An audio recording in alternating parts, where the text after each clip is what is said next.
that you will, in fact, put that company or put that program on your oversight list. Can I get that commitment?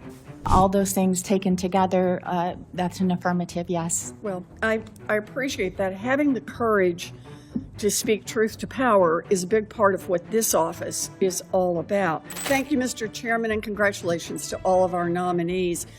In 1983, Congress created the Director of Operational Test and Evaluation Office to provide the Secretary of Defense and Congress with the unvarnished truth about the weapons we buy and whether they actually work.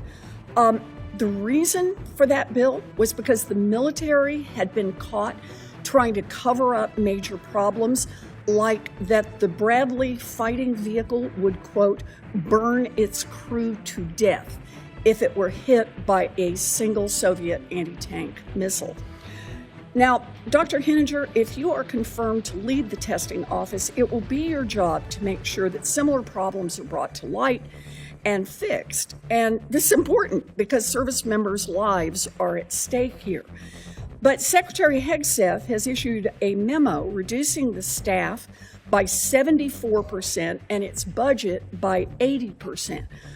This is a dangerous decision, and I have serious concerns about whether you will have the resources you need to accomplish your safety mission. So, Dr. Henninger, will you promise to come to this committee and tell the public if your test results show that a system is unsafe or doesn't work, or if you don't have the resources to tell one way or the other about whether a system is safe and operational or not? Thank you for that question, Senator Warren. Our reports will always reflect any limitations or assumptions that we encountered in operational test and evaluation. And of course, I will always come before you and tell the truth. So all those things taken together, that's an affirmative yes. Well, I appreciate that. Having the courage to speak truth to power is a big part of what this office is all about. You know, this is very personal for me, Dr. Henninger. This office is the one that raised the alarm about safety concerns on the V-22, and those warnings were ignored, and 2 of my constituents died. You need to be the watchdog that barks. Now, one of your major tools is your annual report. Under the Biden administration, there was pressure on the testing office to hide problems through designations like controlled unclassified information. The information isn't classified, but those blank spots, blackouts in the report, keep the public in the dark about a tank that gets so hot that it burns soldiers' hands, or the risk that a pilot ejecting from an F-35 will have their neck snapped. So, Dr. Henninger, if you are confirmed, do you promise to ensure that the testing office's reports inform the public as much as possible about the problems that we need to fix in order to make sure that our weapons are safe? Yes, Senator, to the maximum extent possible. Okay, I will hold you to that.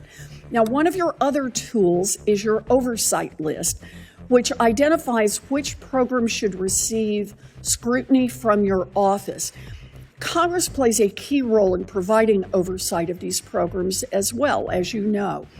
And in the past, your office has agreed to add programs that Congress identifies to your list, so they will be sure to be scrutinized. Dr. Henninger, if you're confirmed, will you commit to continue to support your office conducting oversight on programs that Congress requests? Thank you, Senator Warren. I will always conform with all the laws and regulations that govern my role, if confirmed. And if Congress legislates the oversight list, then I will absolutely. Okay, I have to say that's the wrong answer. This is not one where the question is, if we legislate, will you follow the law? Well, yes. I mean, that should be a given. I don't think I should have to ask that. The question is, if we request oversight of a particular company or a particular effort that is going forward, our constitutional responsibility is oversight, and in many ways, you are our eyes and ears out there. I want a commitment from you that if we're requesting oversight, that you will in fact put that company or put that program on your oversight list. Can I get that commitment? Senator, we all want the oversight list to reflect the programs or records that will best serve our missions and keep our warfighters safe and our taxpayers apprised. And I will take all suggestions with a wide net. I'll cast a wide net, take everybody's suggestions who have something to offer, and do an analysis of what should be on the oversight list, yes. Okay, it's a better answer than the first one, but not a great answer here. Look, ensuring the safety of our service members means standing up for transparency and against any pressure that would compromise the integrity of the testing process. That's all I'm looking for here. And the Senate National Defense Authorization Act goes a long way to push back on misguided efforts to reduce essential oversight. I look forward to working with the chairman and all of my colleagues on getting that done. But we really need you committed to overseeing and being transparent about what you have seen in the testing programs. Thank you, Mr. Chairman. I